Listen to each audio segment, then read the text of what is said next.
"Sus, Pak Peter sudah pulang ya?" Nah, susternya langsung bilang, "Loh Mas, Resa nggak tahu. Pak Peter sudah meninggal Mas, tadi malam jam 11. Nah, Resa otomatis kaget. "Sus, yang bener Sus kalau ngomong Sus. Tadi jam 1:30 Pak Peter masih nonton TV dan sempat saya ngobrol sama Pak Peter." Dulu ada seorang dokter. Dokter ini sudah meninggal. Dan biasanya ada pasien yang didatengin sosok dokter ini.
Bismillahirrahmanirrahim. Assalamualaikum warahmatullahi wabarakatuh.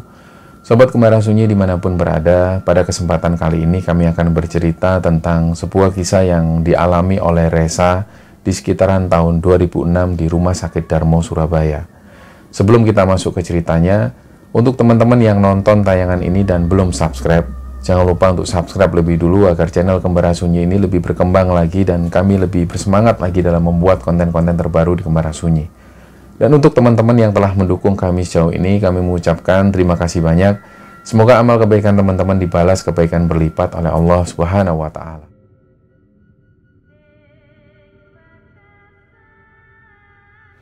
Di tahun 1897, orang-orang Belanda yang tinggal di Surabaya waktu itu ada yang membuat satu perkumpulan, yang dimana perkumpulan ini adalah perkumpulan sosial. Jadi di daerah Ngemplak situ mereka mendirikan sebuah klinik, dan pada saat itu tempat tidur untuk pasien ini masih terbatas. Nah, berjalannya waktu di sekitar tahun 1921 akhirnya kelompok mereka ini membeli sebidang tanah di daerah Jalan Darmo, dan akhirnya mereka mendirikan sebuah rumah sakit di sana yang saat ini kita kenal sebagai Rumah Sakit Darmo. Nah, Rumah Sakit Darmo ini terlihat bangunannya sangat tua sekali karena dibangun di era-era kolonial Belanda, dan sampai hari ini Rumah Sakit Darmo jadi cagar budaya di Surabaya. Nah, cerita yang akan kami ceritakan ini menceritakan tentang sebuah kejadian yang pernah dialami oleh seseorang yang bernama Resa. Kalau teman-teman ingat, ada cerita yang pernah kami ceritakan tentang rumah dinas yang ada di Kediri.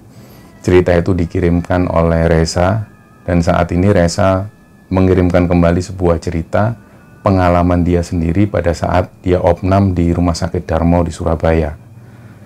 Kejadiannya di sekitar tahun 2006. Waktu itu di bulan September, saat itu adalah bulan puasa, bulan Ramadan. Dan di kantor Resa itu awal-awal minggu di bulan puasa sering mengadakan buka bersama. Memang sedari awal pada saat memasuki bulan Ramadan itu kondisi fisik Resa atau kondisi kesehatannya ini menurun. Dia sering sakit-sakitan. Tapi itu nggak menghilangkan puasa wajibnya Resa. Jadi dia tetap menjalankan puasa karena ini sebuah kewajiban bagi setiap muslim, dia tetap menjalankan puasa. Sampai kemudian seminggu berjalan, kantornya ini bikin satu acara lagi, buka bersama dengan orang-orang kantor. Dan pada waktu itu Resa ingat, hari itu dia ngerasa badannya sudah nggak enak. Nah, sempat ada pemikiran untuk membatalkan puasa, tapi karena waktu itu sudah menjelang maghrib dan acara ini akan segera dimulai, jadi dia mengurungkan niatnya. Dia tetap melanjutkan puasa karena cuma terhitung jam menuju maghrib. Singkat cerita, begitu adzan maghrib berkumandang, mereka pun langsung segera membatalkan puasa. Jadi di sana sudah disediakan makanan-makanan untuk membatalkan puasa yang dikenal dengan takjil. Sebenarnya kalau bicara takjil sendiri, arti kata takjil sendiri adalah menyegerakan. Jadi bukan makanan-makanan kecil, tapi karena singkatnya orang-orang ini lebih ngambil simpelnya, jadi apapun makanan yang disuguhkan untuk membatalkan puasa disebut takjil. Nah, dari situlah Reza langsung melihat ada buah semangka yang kelihatan segar sekali, karena dia dari awal sudah membayangkan kalau makan semangka untuk membatalkan puasa pasti segar dan nikmat. Dia pun ngambil buah semangka dan dia makan. Setelah itu dia memandang ada satu minuman soft drink, langsunglah diminum oleh Reza. Dan ternyata beberapa saat setelah itu dia mengalami kontraksi di bagian perut. Perutnya itu tiba-tiba mual, langsung dia lari ke toilet. Di situ ternyata Reza ini muntaber. Dan setelah itu langsung dia gabung ke acara lagi, tapi kondisinya masih nggak memungkinkan. Akhirnya teman-teman tanya, kamu kenapa, Sa? Reza sudah nggak bisa menahan rasa sakitnya, dia langsung masuk lagi ke toilet, dan dia muntah-muntah lagi, dan buang air besar.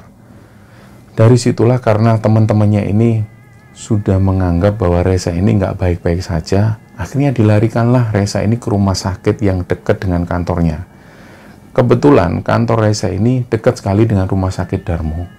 Jadi Reza langsung dilarikan ke IRD yang ada di rumah sakit Darmo, dan di sana dia langsung ditangani.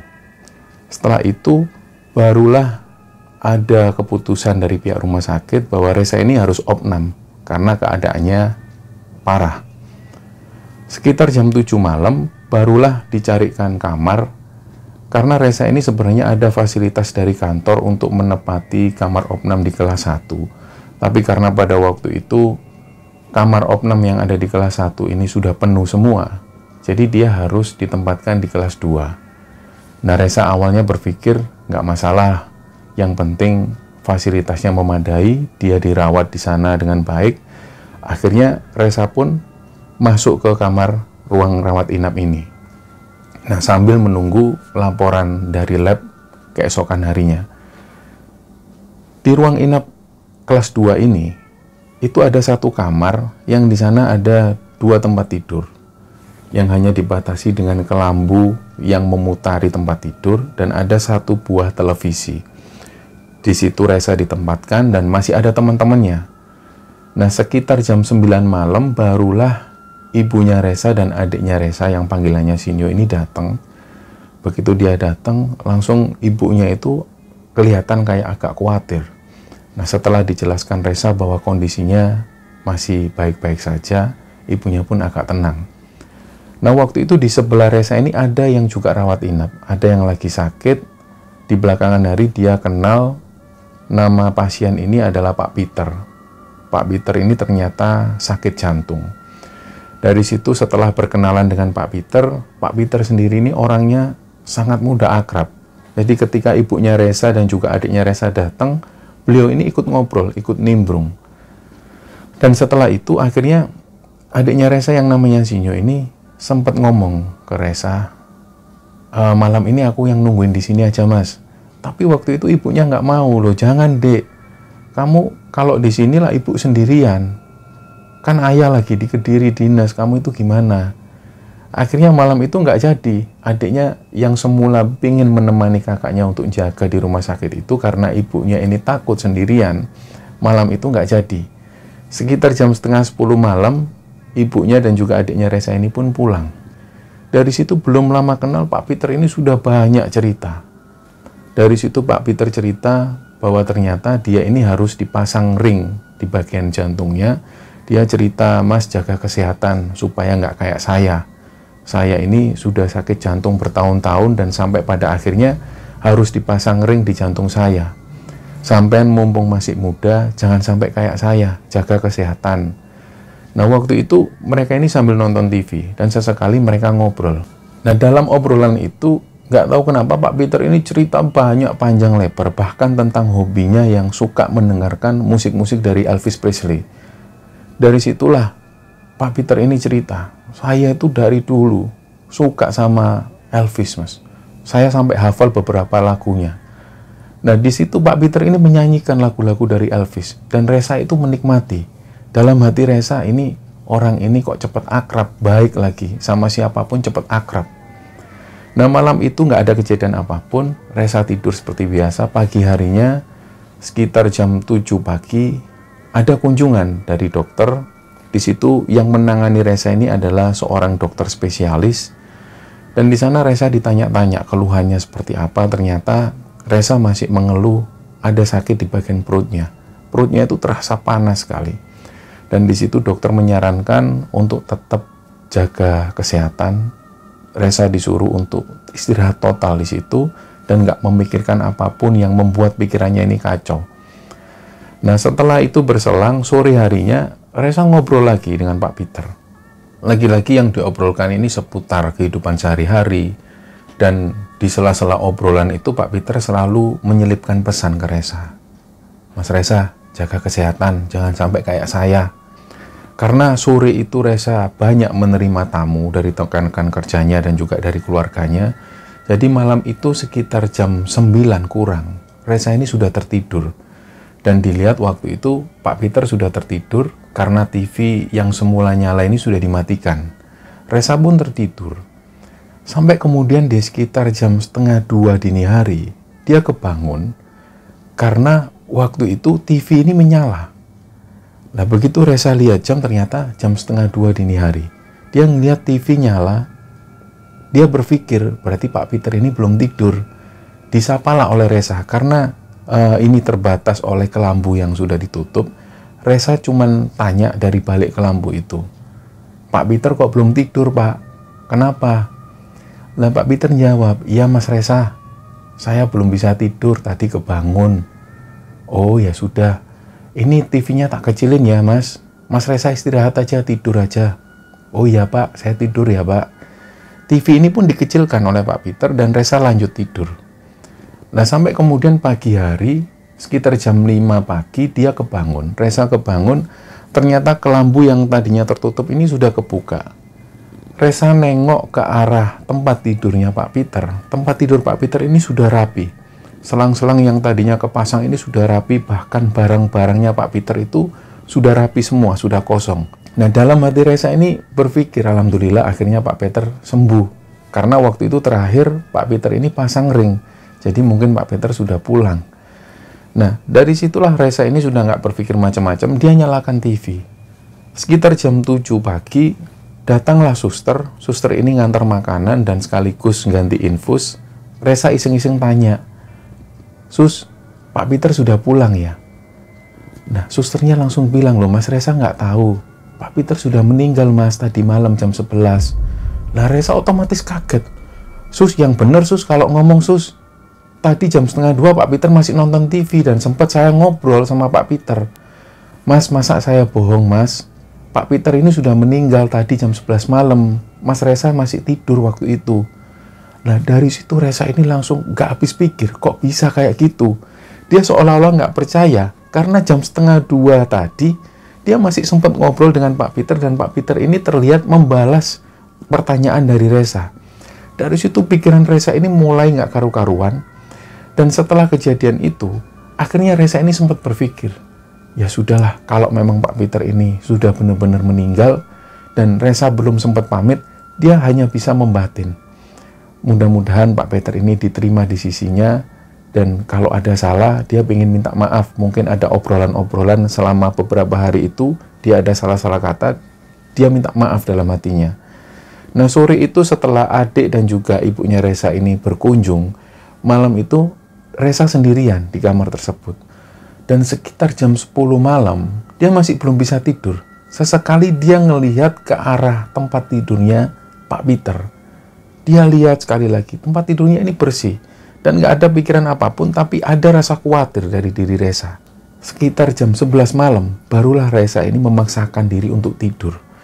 Nah, di tengah-tengah tidurnya, sekitar setengah jam kemudian, dia itu dengar ada suara orang yang lagi nyanyi. Suaranya itu merdu sekali, dan Reza itu nggak bisa buka mata. Dalam hatinya, dia dengar, ini kan suara Pak Peter.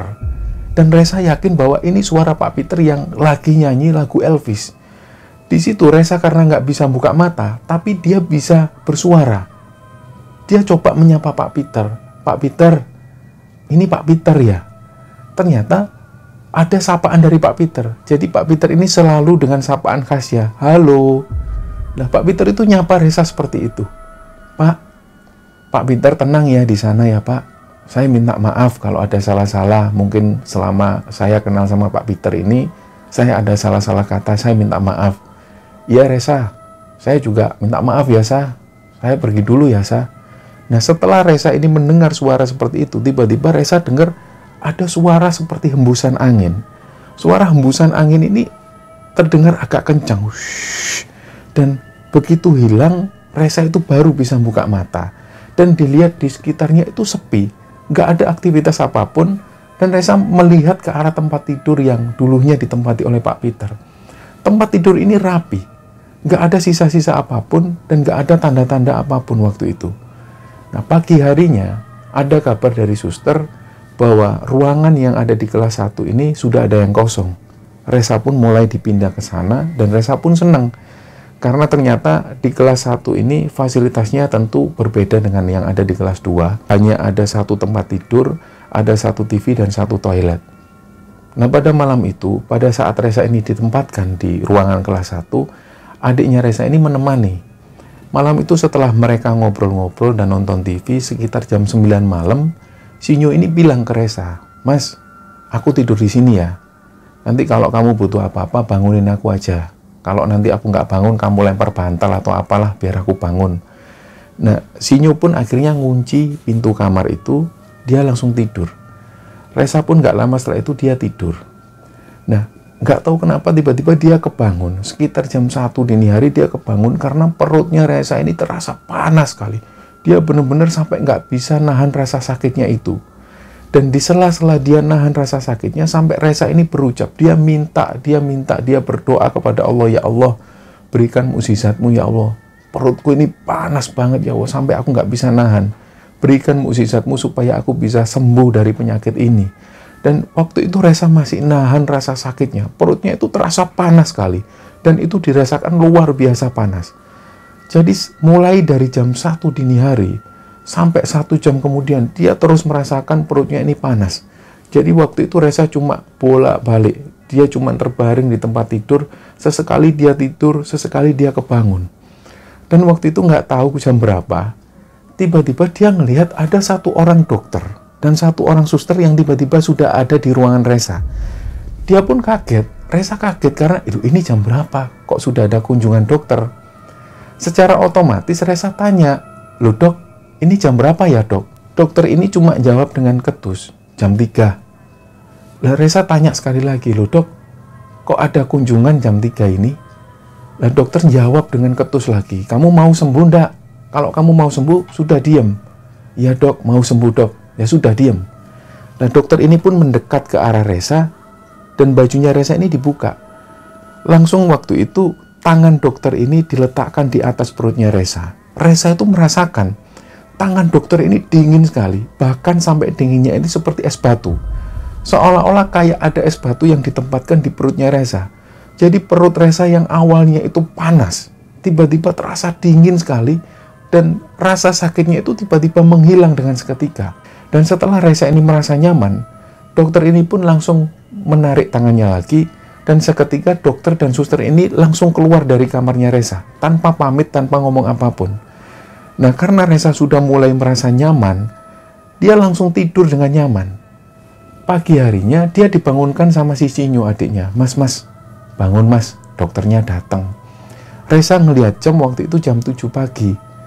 Nah ternyata dokter yang biasa menangani Reza ini datang dengan satu orang suster. Nah dokter ini pun menyapa Reza. Gimana mas Reza kondisinya hari ini? Alhamdulillah dok, sudah enakan. Oh ya sudah. Makasih ya dok. tadi pagi sudah nyempetin datang ke sini. Saya langsung ngerasa nyaman. Tadi jam berapa ya? Jam 3 pagi.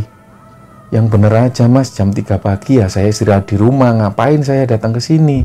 Loh, tadi jam 3 pagi ada dokter yang kesini sama satu orang suster. Itu meriksa saya, Dok. Dan seketika itu juga saya ngerasa perut saya ini sudah membaik. Nah, langsunglah si dokter ini ngomong ke Reza, "Sudah Mas, gak usah dipikirkan yang gitu-gitu. Sudah ya, saya periksa dulu ya." Akhirnya dokter ini pun memeriksa perutnya Reza, diperiksa sambil jarinya ini ditepuk-tepukkan ke arah perutnya Reza, sambil dokternya ini bilang, "Sudah nggak panas lagi ya Mas?" "Iya Dok, sudah enakan Dok." "Ya sudah, ini kalau besok hasil labnya bagus, besok sudah bisa pulang." Dokter ini pun bersiap untuk keluar. Dan waktu itu sebelum keluar, suster ini menghampiri Reza sambil senyum. Susternya ini bilang, "Mas, sudah nggak usah dipikirkan yang tadi datang itu siapa. Itu udah biasa. Kalau memang Masnya ini didatengin dokter yang kayak gitu, dia berarti nggak pengen Masnya lama-lama di rumah sakit ini. Berarti besok sudah bisa pulang. Itu sudah biasa terjadi di sini. Dulu ada seorang dokter. Dokter ini sudah meninggal. Dan biasanya ada pasien yang didatengin sosok dokter ini. Dan biasanya setelah didatengin sosok dokter tersebut, besoknya pasien sudah bisa pulang karena sudah bisa sembuh lagi. Si Nyu pun langsung menghampiri Reza. "Mas, serius tadi ada dokter jam 3 pagi datang ke sini?" "Iya Nyu." "Ya nggak mungkin lah Mas. Wong ruangan ini tak kunci. Kalau memang ada dokter datang ke sini kan otomatis ngetuk pintu dulu. Dan otomatis aku yang bukakan pintu. Kamu itu aneh-aneh aja Mas." "Iya Nyu, tadi bener Nyu, ada dokter yang datang ke sini dan meriksa aku." Nah, dari semua kejadian itu akhirnya Reza berpikir, ternyata selama dirawat di rumah sakit ini ada 2 kejadian yang membuat Reza itu merasa aneh. Dan kejadian ini benar-benar nyata. Nah, cerita inilah yang dibagikan oleh Reza kepada Kembara Sunyi, pengalaman yang pernah dialami Reza pada saat dia dirawat di Rumah Sakit Darmo di sekitaran tahun 2006. Kami mengucapkan terima kasih kepada Reza yang telah mengirimkan cerita keduanya di Kembara Sunyi. Mohon maaf kalau ada salah-salah kata. Wassalamualaikum warahmatullahi wabarakatuh.